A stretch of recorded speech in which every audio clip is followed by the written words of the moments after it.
Masechet Baba Mesia Daf Pe Dalid, and today we continue some of the most unusual stories in all of the Talmud and all of Midrash.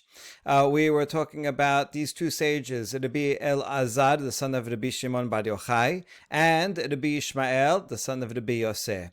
Both of them collaborated with the Roman government and were arresting Jews, Jewish criminals. So they somehow tried to figure out who were the robbers and who were the criminals and handed them over to the Romans, which was a very controversial and problematic thing to do. What they also had in common is that they were extremely obese. What do these two things have to do with each other is not very clear. Perhaps, as a suggestion, their obesity represents a extending of boundaries. While most of the rabbis said, we are bounded by the Jewish community, we take care of ourselves, the Roman Empire is out there, we have to deal with them, but there is a strict boundary between the rabbinic and Jewish community and the Roman Empire outside. And these two sages are extending the limits of that boundary by going outside and enlisting Roman help to come and weed out God's garden by handing over Jewish criminals to the Romans, and thereby making that barrier, that fence, permeable in a way that is problematic and in a way grotesque. So let's continue the story. Ki havu mekala'e Rabbi Ishmael Rabbi Yosef Rabbi Elazar Rabbi Shimon behadeh hadadeh hava ayil bekarta de Torah banayhu vela hava naga'a behu. So when these two sages, Rabbi Ishmael and Rabbi Elazar, when they would get together and meet each other, if they stood next to each other belly to belly, they were so fat that a pair of oxen could walk right under them, right between them, without touching them. That's how fat they were. Amra lehu hahi matronita benechem enam shelachem. And so a certain Roman woman, which is interesting because they're the ones that are, having this collaboration with the Romans, and now they have this conversation with a Roman noble woman. And she said, your children cannot possibly be yours, meaning it's impossible that you can have intercourse with your wives because your bellies stick out so much. Amrula shelahen gadol mishelanu, and they said, theirs is bigger than ours. Kol sheken, and so the Roman woman says, all the more so. She thought that the rabbis were talking to their wives' bellies and saying, well, if you're so fat and your wives are so fat, then there's no way you can possibly have intimacy and come close to each other. So that makes it even worse. In fact, it could be that the rabbis were talking about their wives' sexual organs. Ki ika de amre hachi amrula, ki chaish ki keish geburato, ika de amre hachi amrula, ahava docheket et habasar. And so two possible answers that the rabbis gave to this Roman woman. One is quoting pasuk in Sefer Shoftim, according to the man is his strength, meaning that the bigger the person's belly is, the bigger are his reproductive organs, and so that's how they can have relations and have children. Or the other answer is love compresses flesh. They love their wives so much that love conquers all. And that's how they have a continuity. So this brings up another theme that we saw before and will continue about fertility and transmitting from father to son, from parents to children. We saw before that these rabbis are accused that they are vinegar, the son of wine. And so here is questioning and anxiety about the ability of rabbis to transfer their knowledge and their leadership to the next generation, to sons, to students. And so the Roman looking on at them is like, how can you have continuity, right? Considering how, in a way, great you are. In a way, a great person, it's hard for such a person to have continuity. There's a story about Einstein has had a son who was also a scientist, but obviously he could never be as great as his father. And so when he was asked about this, he says, look, my father is Einstein, right? He's so great that no one can ever expect me to fill his shoes. So there's not, the expectation is not even there, right? So I'm going to continue and just be a scientist, but right, I don't think of myself as even trying to fill the shoes of my father. And as a similar analogy, these sages whose obesity may just represent their larger than life quality and their growth in Torah. So then the question is, how can they transmit that to their children? And each generation is a bit different from the others, and these are doing things differently than their fathers. And although they are somewhat different, yet there is continuity here. So there's a lot of depth in these analogies, even though they do seem very strange. Now the question is, why did they even talk to her? Why did they respond to her? After all, the pasuk says, do not answer a fool according to his folly. If someone asks you a dumb question, you don't answer them. You don't give them the credit and the honor of even responding to them. They should have just ignored this Roman woman.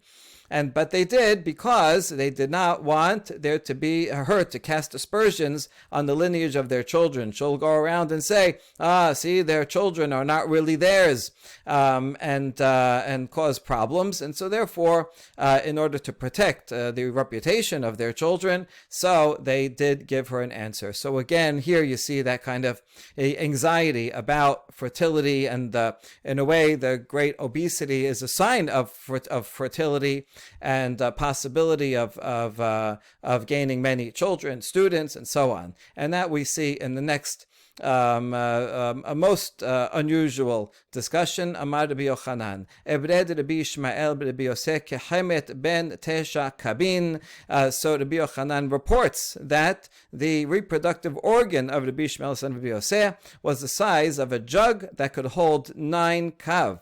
Amar Papa, Ebred Rabbi Yochanan, Kechemet ben bat Hameshet Kabin, Vamri la bat Sheloshet Kabin. And Rabbi Yochanan, Papa rather, taught that the organ of Rabbi Yochanan was the one that reported previously about Rabbi Ishmael, and so now Papa, a later sage, is reporting about Rabbi Yochanan, that he was the size of either 5 kav jug, or some say no, only 3. That Rav Papa himself, who just said that, his own organ, Gufe ki dikure de harpenai, was like baskets made in harpenai.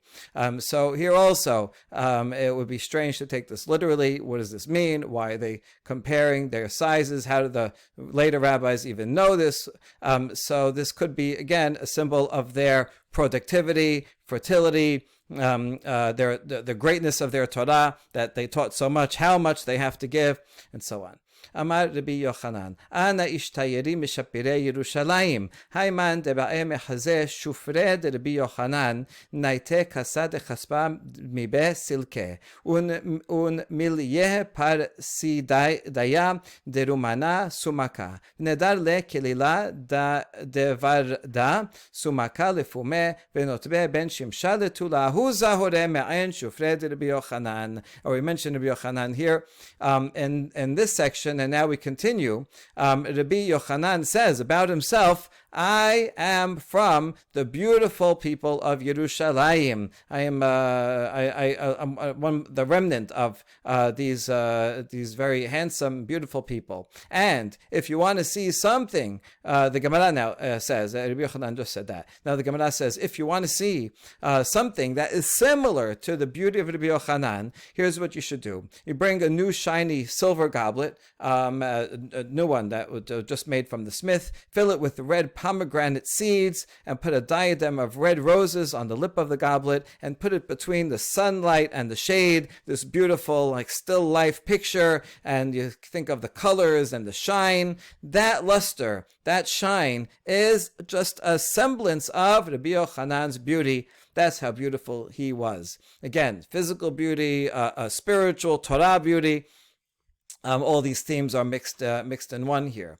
Ini, hold on, we have a challenge. V'amar mor shufred Rav Kahana, ma'en shufred Rabbi Abhu, shufred Rabbi Abhu, ma'en shufred Yaakov Abinu, shufred Yaakov Abinu, ma'en shufred Adam Harishon, ve'ilu Rabbi Yochanan la kahashib le. We have a challenge. You said Rabbi Yochanan is the most beautiful person around from the remnant of Yerushalayim, but we have another statement that says Rav Kahana was a semblance of the beauty of Rabbi Abhu, and he was a semblance of the beauty of Yaakov Avinu, and Yaakov Avinu had a semblance of beauty of Adam Harishon, who was an image of God, so he was the most beautiful. So you see from here that's comparing to Adam Harishon, who was image of God, that we're not just talking about physical beauty, but that physical beauty that represents some kind of spiritual height. But in any case, the point is that Rabbi Yochanan is not listed in this great lineage of beauty. So how could you say so beautiful? Why isn't he in this lineage? Shan Rabbi Yochanan hadrat panim lahav yaleh. So he wasn't counted here because he did not have a countenance of face, meaning he did not have a beard. And these others all had beards. Rabbi Yochanan hava azil ve'yatib ash'areh tebila. Rabbi Yochanan, because he was so beautiful, he would go and sit at the entrance of the mikveh. Amar ki salkan benot Yisrael metevilat mitzvah lifkiu bi ki hechi delevelehu bene shapireh kevati gemiri oraita kevati. So why did he sit at the entrance? So that when the Jewish woman left after they did tevilah, the idea is that the first person they encounter, their children will look like them. The woman will think about that person and that night, and then their children will look the same. So Rabbi Yochanan says, I want them to see me first, so that they will have beautiful children like me and sons learned in Torah like me. You see here, this is a good proof that the physical beauty is a representation of the spiritual beauty and Torah knowledge. And so they will aspire to be as great in Torah also as Rabbi Yochanan. Amru le Rabbanan, la mistefe mor me'aneh bisha. So the rabbi said to Rabbi Yochanan, you're doing this. Aren't you afraid of the evil eye? Meaning that you don't show off and cause other people to be jealous. So you shouldn't do that. And by sitting there, you're saying, oh, look how beautiful I am. And this could cause people to be jealous and cause you harm. Amar lehu ana mizar'ad Yosef ka'atina dela shata be'ayna bisha dichti ben porat Yosef ben porat ale ayin v'amar Rabbi Abhu al tikre ale ayin ela ole ayin. And Rabbi Yochanan says, don't worry about it. I am from the offspring of Yosef Sadiq, and Yosef, he's protected from ayin hara. As the pasuk says in the blessing to Yosef, he's a fruitful vine, ale ayin, next to a fountain. But Rabbi Abhu says, don't read it next to a fountain, but rather not ale but ole, that can rise over. Ayin also has a meaning of eye, meaning that they are above the evil eye and they don't have to worry about that. Rabbi Yosef bar Chanina amar mehacha v'yidgu laro bekereb haaretz madagim shebayam mayim mechasim otam ve'en ayim sholetet bahem af zaro shel Yosef en ha'ayin sholetet bahem. Or another proof that Yosef is above the evil eye, the blessing to them, to Yosef is, to Yosef's children, is that they will grow like fish in the midst of the land. And so why they compared like fish? The simple reading is that fish multiply a lot. Again, here the theme of fertility and multiplicity. So just like fish, water covers over them, and therefore an eye cannot see them. So blessing is found when things are hidden and people don't show off. So too, the offspring of Yosef, the evil eye, will not have any dominion over them. Okay, so that was one story about Rabbi Yochanan and an example of his beauty. And now another famous one. Yom Ahad havaka sacher Rabbi Yochanan biyardena. One day Rabbi Yochanan was bathing in the Jordan River. Chazir Resh Lakish ushvad liadena abatre. Resh Lakish, who at that time was not a great Amorah, he was a bandit, a thief. And he saw Rabbi Yochanan, thinking that Rabbi Yochanan, his great beauty, Resh Lakish thought that Rabbi Yochanan was a woman. and he jumped into the Jordan to go after him, thinking it was her. Amar le chelach leoraita. Rabbi Yochanan sees Resh Lakish make this huge leap and sees how strong he is, and says, your strength should be devoted to Torah, right? In other words, stop, why using your strength for banditry? Come apply your great talent and strength to Torah. Amar le shufrach lenasheh. Resh Lakish said, your beauty is fit for a woman. He thought it was, now he finds out it was a man. He said, you're so beautiful, it would be more fitting for your beauty to be that of a woman. Amar le I hadrat bach yahibna lach achoti teshapira minai. So Rabbi Yochanan says, I'll make you a deal. If you make teshubah and go learn Torah, I will let you marry my sister, who is even more beautiful than me. Kabir le, Resh Lakish says, it's a deal. And then Resh Lakish wanted to jump back out of the river to get his clothes, but he was unable to. The point being that as soon as he committed himself to Torah learning, which takes great spiritual strength, but there's a conservation of strength, and that great increase in spiritual strength then caused a decrease in his physical strength, and thereby he was no longer able to jump out of the river. So we see here this kind of correlation between Torah strength and physical strength, and maybe the obesity is playing into that from before. Okay, akriyeh ve'atniyeh ve'shavye gabra rabba. So Rabbi Yochanan taught Resh Lakish. He taught him Mikra, Tanakh. He taught him Mishnah, and he made Resh Lakish into a great sage. Yom echad havu mepalge b'midrasha hasayif hasakin v'hapigyon v'haromach magal yad magal kasir me'em atem mekabelin tum'ah mishad gemar melachtan. And so Rabbi Yochanan and Lakish were study partners, chavrutot, and one day there was a machloket, a discussion in the Bet HaMidrash regarding a sword, a knife, a dagger, a spear, a hand sickle, and a harvest sickle. From when are they susceptible to receiving ritual impurity? The law is that if you have just raw materials that are not a vessel, even if a dead mouse touches them, they don't become tameh. It's just a piece of wood or rock or a hunk of metal, which does not become tameh. Only once they are made into a vessel and completed, right, at the point of completion, okay, now this is called a sickle, so then it's susceptible to becoming tum'ah. So they were arguing about what is the last step in the manufacturing of these various weapons, or tools, and the answer was from the time that you complete the manufacture, when the vessel is done. Now, when is that? When exactly? What's the last thing that you do? Rabbi Yochanan Omer Mishi Yisadefem Bakibshan. So Rabbi Yochanan says, when you fire them in the furnace, you fire it up, right, and now it's nice and complete. Resh Lakish Amar Mishe Yisach Sechen B'mayim. Resh Lakish says, no, there's one more step.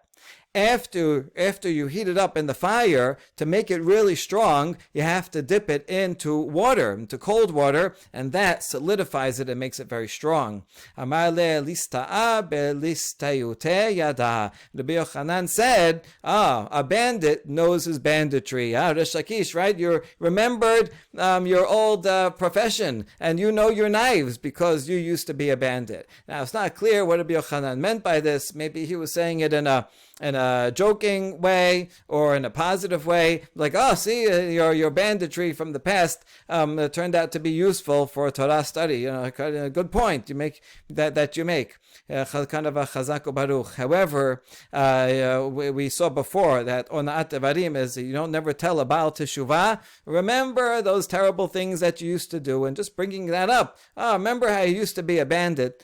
So Resh Lakish was offended. Amar le umaya hant li hatam Rabbi karuli hacha Rabbi karuli. Resh Lakish says, what have you ever done for me? When I was at the bandits, they called me the leader. Rabbi, Rav just means a master. You're the master. Everybody called me the master of the bandits, and here I'm still called a master. So I didn't get any promotion from you, Rabbi Yochanan. What do I need you for? You never helped me. You never gave me anything, and now you're reminding me of my of my past and making fun of me. And so he says, really rejecting all this mentorship that Rabbi Yochanan had given him. Amar le ahanai lach de'akribinach tachat kanfei shechina. And Rabbi Yochanan says, "Oh, are you serious? I never helped you at all. All you want is to be called master by someone. Look what I did for you. I brought you close to be under the wings of the divine presence. You were a bandit, and now you're one of the most important sages and all of the Jewish people. That's nothing to you?" And so this exchange of words, that's it, caused tension and kept them apart. Chalash da'ated Rabbi Yochanan, halash resh Lakish. So Rabbi Yochanan, he became depressed, he became upset, and because he became upset, Rabbi Yochanan was offended, became upset, Resh Lakish became physically ill. Rabbi Yochanan is the mentor after all, and even though Rabbi Yochanan did say something offensive first, whether he meant it or not, Resh Lakish saying this even more offensive thing back, causing Rabbi Yochanan to be upset and depressed. So Resh Lakish is going to get the physical effect of that. Atai achted kabachya amra le aseh b'shvil banai amar le azba yotomecha ani echye aseh b'shvil almanuti amar la v'almanutecha alai tiptahu. So Rabbi Yochanan's sister, who was married to Resh Lakish, remember they went through with that deal. So she was afraid that Resh Lakish was going to die because of Rabbi Yochanan's offense. And so she begs her brother, right, to forgive him and pray for him to get better. And she says, please do it for my children, that my children with Resh Lakish, that they should have no father. And Rabbi Yochanan says, no, I won't do it for that reason. After all, look at the pasuk in Yirmiyah. Hashem says, leave your fatherless children, I will rear them. Hashem will be the champion of orphans. So don't worry if they don't have a father, your kids will be okay. And so then she says, do it because of my widowhood. I'll be a widow if you let Resh Lakish die. And Rabbi Yochanan is not moved. He quotes the rest of the pasuk and says, let your widows trust in me. Hashem will take care of you. And no, I am too offended. I am not going to forgive or pray for the welfare of Resh Lakish. And sure enough, Nach Nafshe de Rabbi Shimon ben Lakish, Bava Kam Yista'ir Rabbi Yochanan Batre Tuba. Rabbi Lakish died. Even though he died because of Rabbi Yochanan was very upset, very pained. This reminds us of the theme from yesterday, of the laundryman who says an offensive thing to Rabbi Elazar, and Rabbi Elazar has him arrested, but then and killed, but then feels bad afterwards. So to here, so the rabbi said, who can we send to comfort Rabbi Yochanan to be his chevruta? Because now he's all alone. Talmud says elsewhere, or chevruta or mituta, well, either a good study partner or a death. And so now he's all depressed. What can we do to help Rabbi Yochanan? So let's send Rabbi Elazar ben Pedat. He is very sharp, and maybe he could be a replacement study partner. Azal Yateb Kameh. So they did. Rabbi Elazar ben Pedat was sitting before Rabbi Yochanan. To sit before is, in a way, to at a lower level. Kol milta dahava amar Rabbi Yochanan amar le Tanya de Mesia lach. And so everything that Rabbi Yochanan said, Rabbi Elazar ben Pedat says, oh, I know a beraita that supports your opinion. So isn't this a good chevruta, right? You say something and the other one says, I have support, I have a proof for you.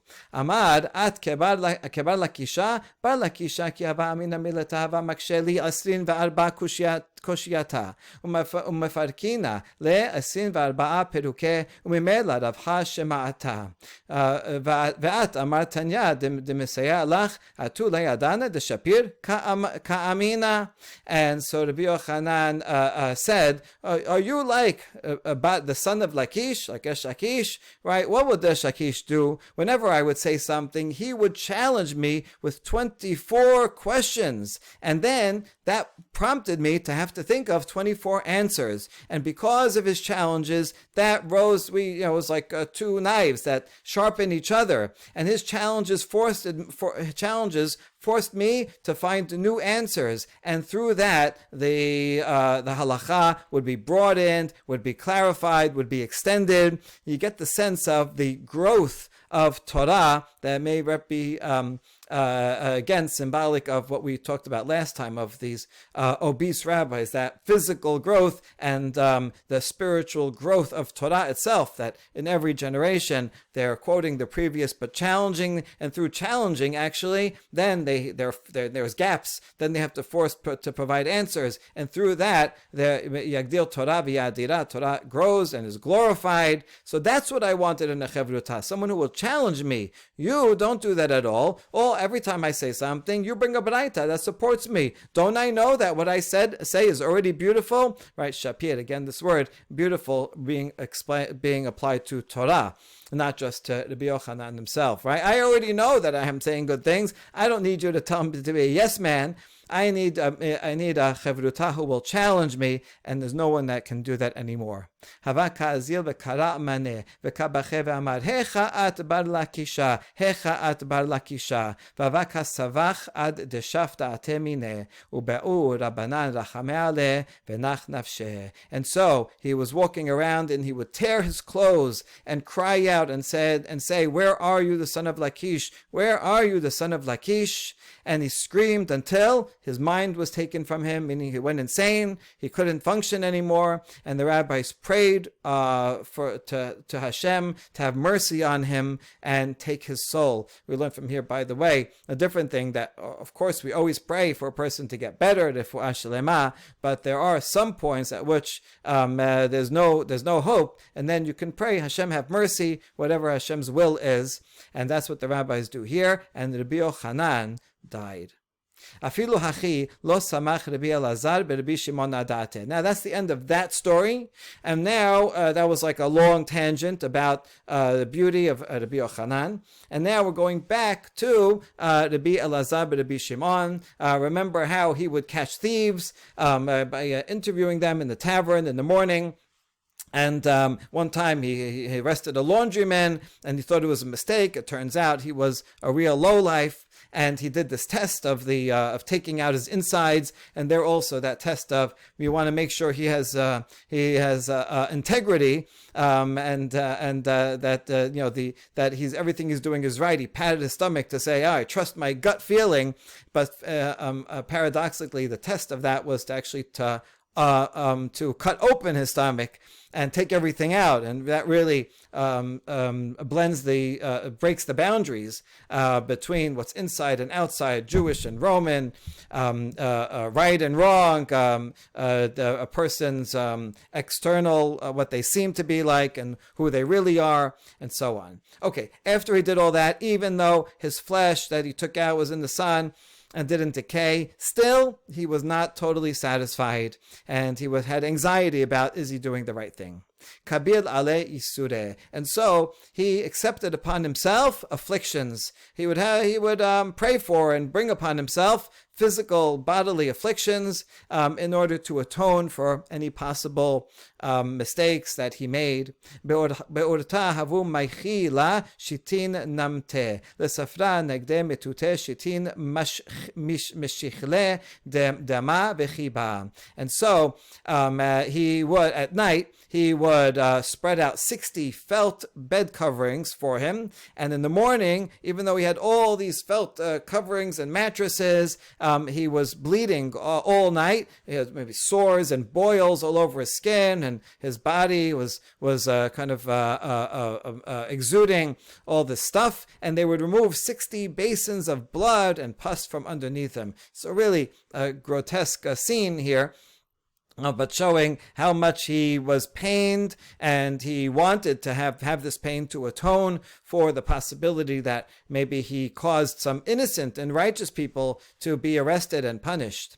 Lemachar abada le debitu shitin mine lifda v'achil lehu ubare. But in the morning, every morning, his wife would prepare for him 60 types of dishes made from figs. He would eat them, and he would become healthy again.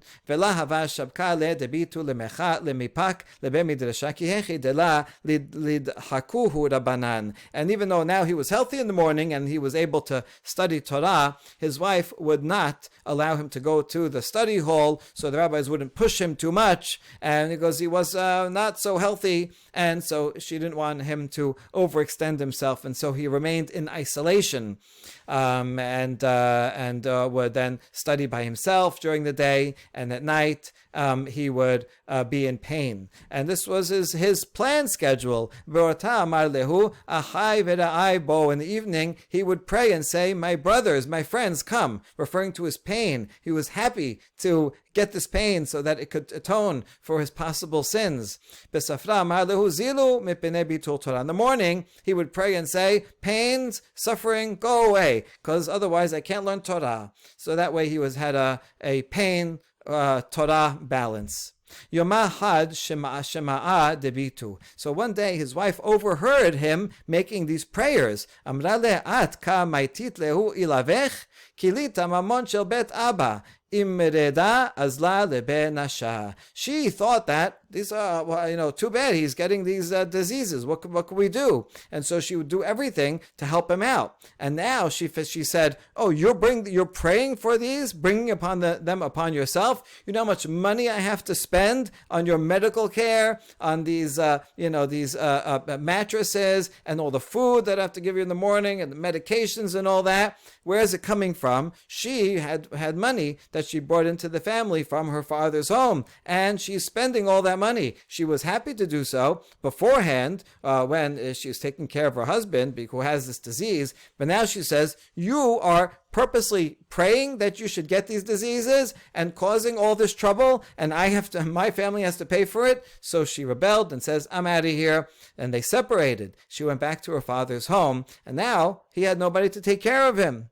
Seliko ve'atu hanach shitin sefona'e. Ailu le shitin abde ki nekite shitin arneke ve'aba abdule shitin mine lifda ve'achil lehu. But no worries. Happened to be just the next day, the 60 sailors came, and they came to visit Rabbi Elazar, and they brought him 60 servants, and each one had 60 purses, and they had 60 types of relish, and he ate them. And so now he had these sailors to thank, and they took care of him, and they had plenty of money and food, and they were able to take care of his medical needs and food expenses. It seems that these sailors had some trouble out at the sea, and they were saved in the merit of Rabbi Elazar. So when they got to dry land, they came and they gave him all these gifts. And so now he was well taken care of.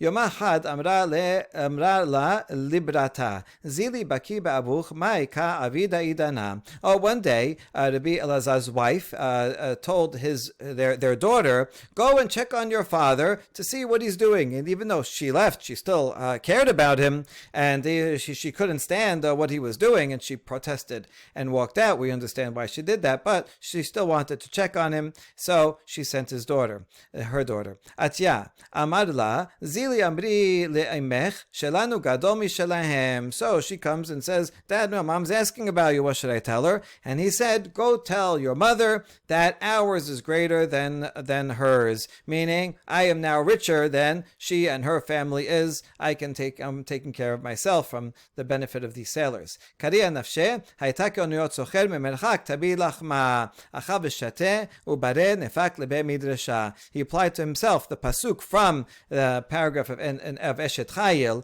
that she is like a merchant ship. She brings food from afar. This is ironic because usually we say Eshet Chayil is referring to a person's wife, and his wife was taking care of him, right, personally, financially, medically, and everything. But then she left, so now instead it's applied as to the Torah. The Torah is like a merchant ship that brings food from afar, and this literally was true. The merchant ship came and brought to Rabbi Elazar everything that he needed. So he ate and drank and became healthy again, and now he went to the Bet Midrash. Beforehand, his wife was preventing him to go to Bet Midrash, but now, with the wife out of the house, he comes to study. Aitu lekame shitin mine dema taharinhu. So one of the things they're discussing is Tuma and Tahara regarding blood stains from women who are Nida, that the rabbis have to come and check to see, is it blood? If it is blood, uterine blood, then she's Tameh, she's Nida. But maybe it's a stain from that's not blood, and therefore she would be Tahor, and she can be with her husband. So they brought 60. 60, you see, is a key number throughout. 60 is a way of saying a lot. Is there in Bavel? The story is told in Bavel, even though it's about rabbis, Tanaim from Eretz Israel. But it's told in Bavel where they counted in base 60. We still have a remnant of that today with 60 seconds and 60 minutes. So 60 is just saying a lot. It would be like today saying, 100 or a million, a round number that is, the maximum within that column. Okay, so they brought him 60 different cloths to inspect. He said that they're all tahor, all 60 of them. So the rabbis then were making fun of him. He doesn't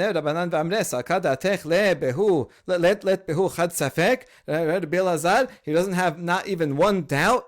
So you see, same problem from before, that some Rabbi Elazar was relying on his gut feeling to know whether this person is a robber or not. And so too here, he says, he goes through all of them, and they're all tahor. The rabbi's like, really? All 60? You don't even, not even one doubt? Rabbi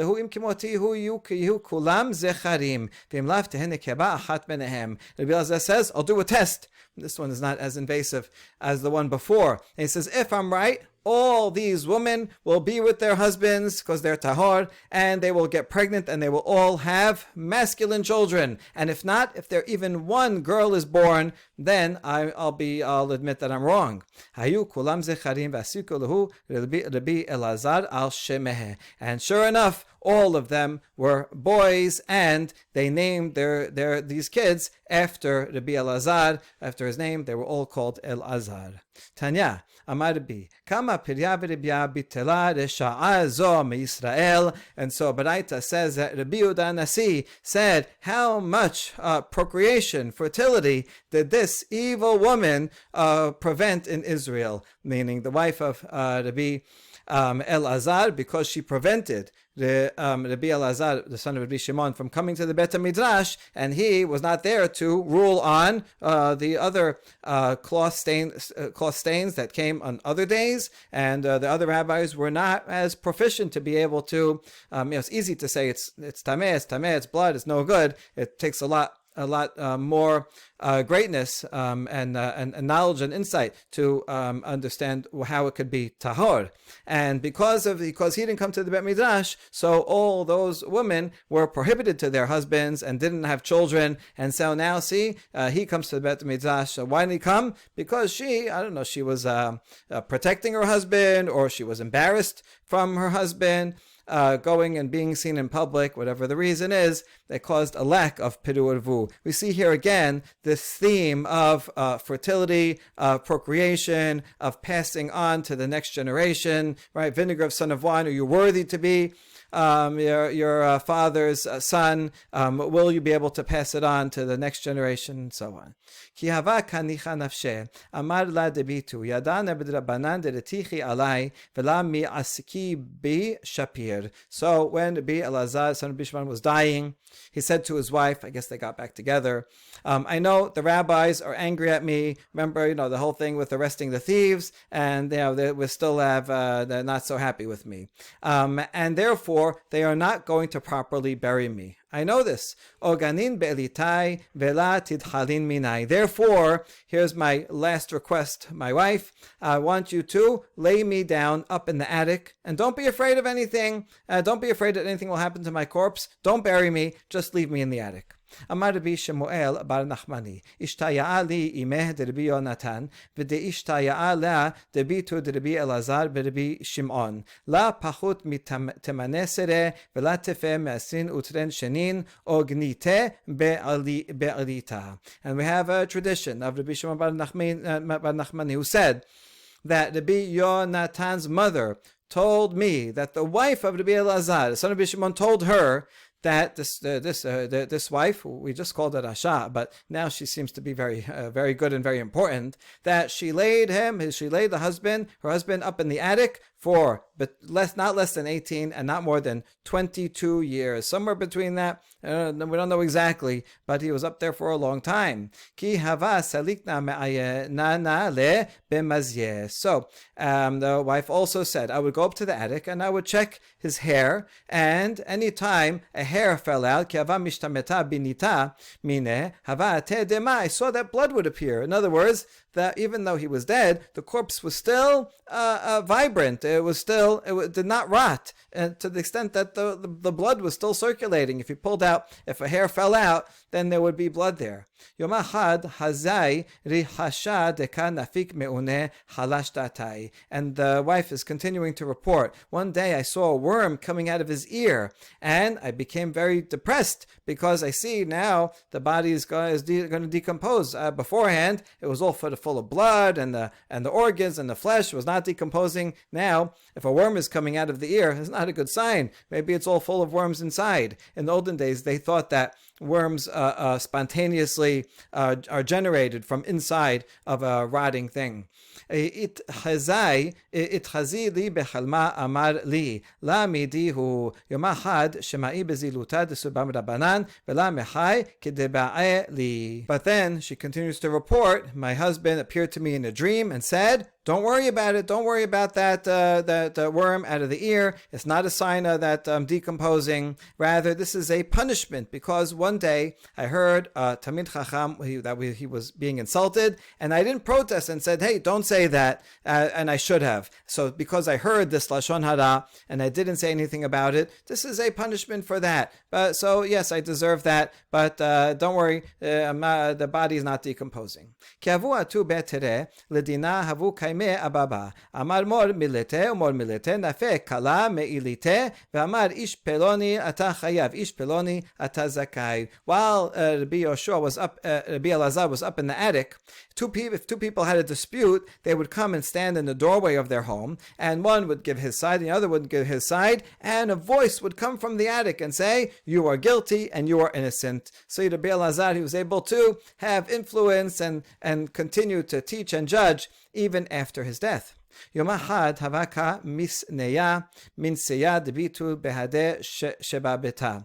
Amara la tehe keba'ala shelo nitan likburaha. Amri Rabbanan kulahai vadai lav orach ara. And then one day, the wife of Rabbi Elazar had a quarrel with a neighbor, and the neighbor said as a curse, you should be like your husband who was never buried. You also should not be buried, but not in a good way. This is not be buried and never to be decomposed, but you should never get the honor of a proper burial. You should be, thrown on the ground by an enemy or something. And so this is a terrible curse. And so now people are speaking badly about this. And so now the rabbis who before, were upset and weren't going to give him a proper burial, but now this 20 years later, they're like, okay, then you know what? This is not proper conduct, and we can't allow this to continue any longer, even though he's not decomposing, and this is a great miracle, shows his greatness, and is a reflection of the surgery test that he did earlier. Nevertheless, at this point, it's too much, and we have to give him a proper burial. Ikad Amr Rabbi Shimon ben Yochai itchazai lehu bechelma. Amar lehu pirida achat yesh li benechem v'atem rosim lahabi'a etzli azur banan le'isuke be. There's another version of why the rabbis changed their mind. It's not because of that neighbor who said a curse, but rather because Rabbi Elazar's father, Rabbi Shimon ben Yochai, appeared to the other sages in a dream and said, I have one little fledgling among you, have my son, and you don't wish to bring it to me by burying him next to me, right? Enough, guys. Come and let him come and be buried properly in the family cemetery near me. And so at that point, the rabbis decided that they're going to bury him. La shebaku b'nei Achbariya. Now, she lived, their house was in this town called Achbariya, and the residents would not let the rabbis take the body out. Rabbi Rabbi Elazar Rabbi Shimon be'elite la selik chaya ra'a lematayhu, because all those 20 or so years that he was resting up there in the attic, a wild animal never came to their town to bother anybody, so they felt that his body was protecting them, and so did not want him to be taken away. Yom achad ma'alei yom ha'chipura hava havu teride shedaru larbanan lebene biri v'asekuhu le'arse tiyu le'me'arta de'abu. So they decided, they waited till Erev Yom Kippur, and everybody's busy with making a meal and preparing for Yom Kippur, and then they sent the people from Biri, a nearby town. Here's Achbariah. So they went to the people of Biri and said, come give us a hand. He was very heavy.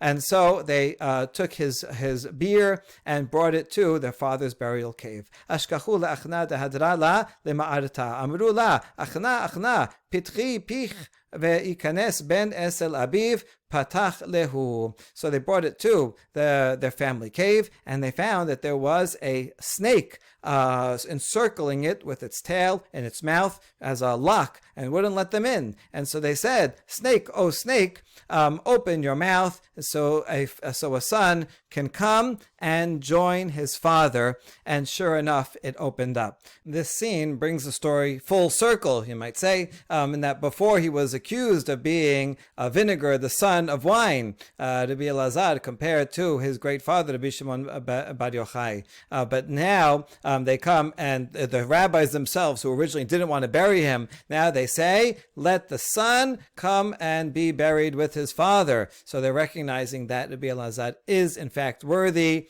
of the stature of being the son of Rabbi Shimon bar Yochai.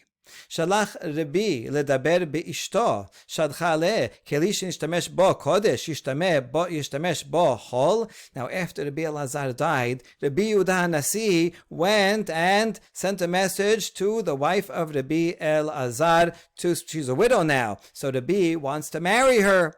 And this is interesting because Rabbi Yehuda HaNasi is the one that called her a Resha'ah earlier. Okay, maybe he called her a Resha'ah at the end of this story. Okay, so now Rabbi wants to take her out on a date, and she says, absolutely not. A vessel that was used for holiness, can it be used for something not sacred? Meaning herself. She was a vessel used by the great Rabbi Elazar, married to him, and this would be a terrible downgrade compared to Rabbi Elazar. Rabbi Yehuda HaNasi would be profane, using something for hol. Taman amrin bata demare beta telat zaine kulba ra'aya kute telah.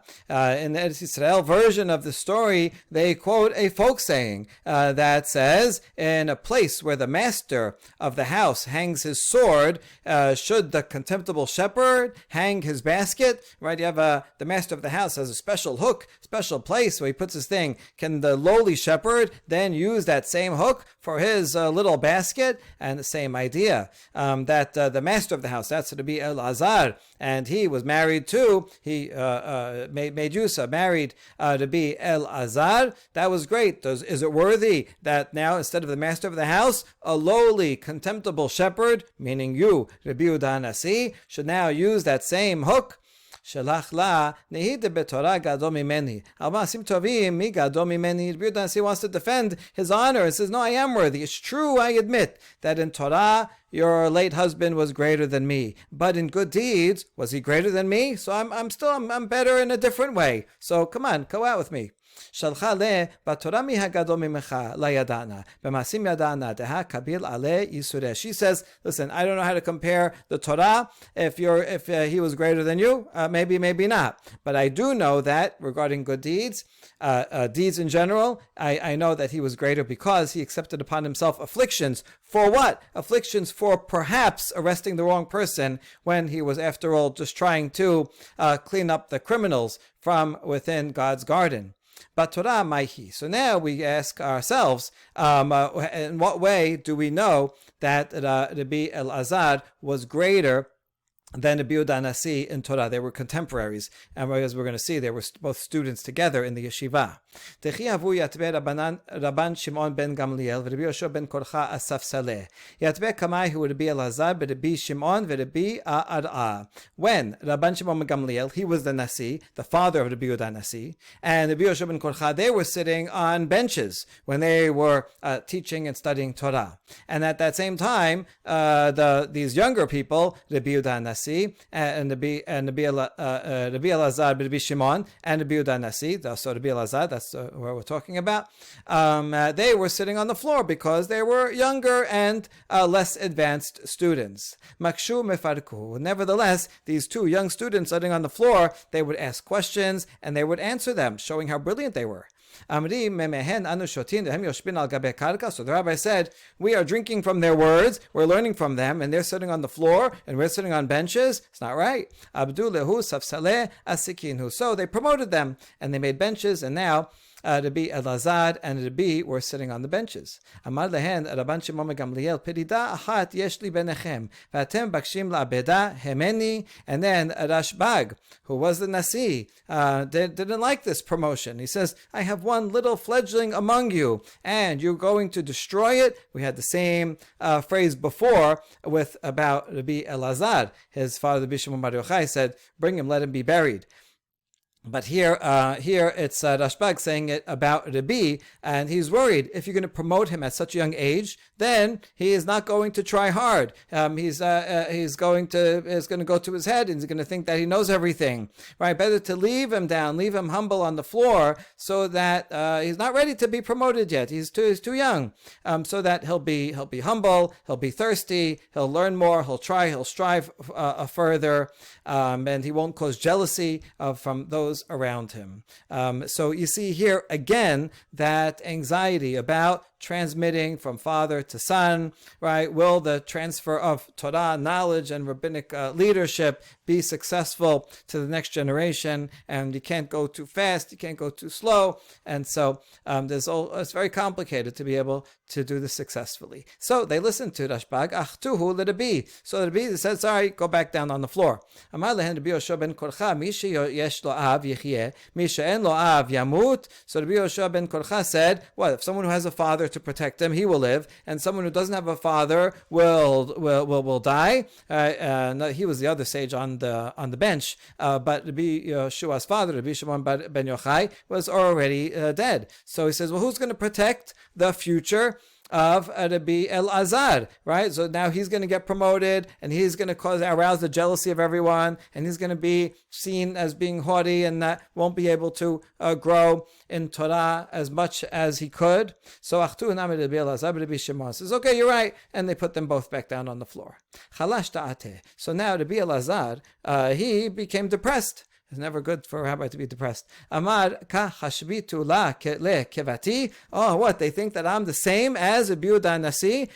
Just because they demoted him, they think that we're on equal level, and so they demoted me as well. Adahu yoma ki hava amar Rabbi Milita hava mesea le Rabbi Elazar beRabbi Shimon mekan ve'elach ki hava amar Rabbi yesh lehashib amar le Rabbi Elazar beRabbi Shimon kach ve'kach yesh lecha lehashib zohi teshubatcha hashta hikaftanu teshubot chabilot she'en bahen mamash. Until that day, whenever Rabbi Yehuda Hanasi would say something, his colleague, Rabbi Elazar, would help him out. Remember, like before, we had the Chevrutat. So Rabbi Elazar, Rabbi Shimon would say, I have a support for you. But from then on, when Rabbi Elazar saw, they think that we're the same, so now every time that Rabbi Yehuda Nasi would say, I have a question, Rabbi Elazar, Rabbi Shimon would interrupt him and say, I know what his question is going to be. I'll tell you this is what he's going to ask, and I already have an answer. And the truth is that Rabbi, he's surrounding us with bundles of refutations, but there's nothing to them. So not only did Rabbi Elazar challenge everything that Rabbi Yehuda Nasi said, but he would even preempt the question, give the answer, and say that his whole line of reasoning is nonsense. So this is kind of parallel to before, where Rabbi Yochanan says, I wish I had Resh Lakish, he would challenge me, but then I would give give good answers. But back then, it was in a productive way. The challenges prompted new answers by Rabbi Yochanan, and Torah grew and was better. But here, the challenge is undermining Rabbi Yehuda Nasi out of a sense of jealous competition, and so this was not productive.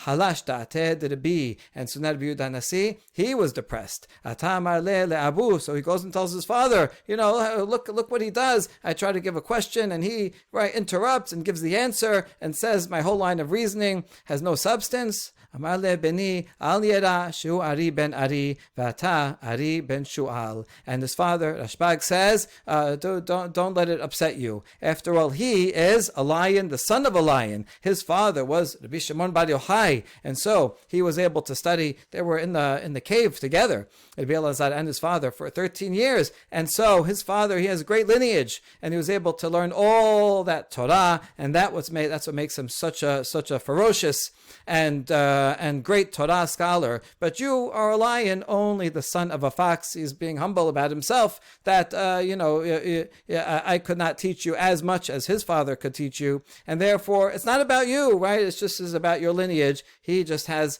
this better lineage, and that's why he can be greater. But don't let it upset you. It's not a reflection on you and your personal talents. And so this is a proof that, in fact, Rabbi Elazar, the son of Rabbi Shimon, was in fact greater in Torah than Rabbi Yehuda Nasi. Baruch Adonai Leolam. Amen ve'amen.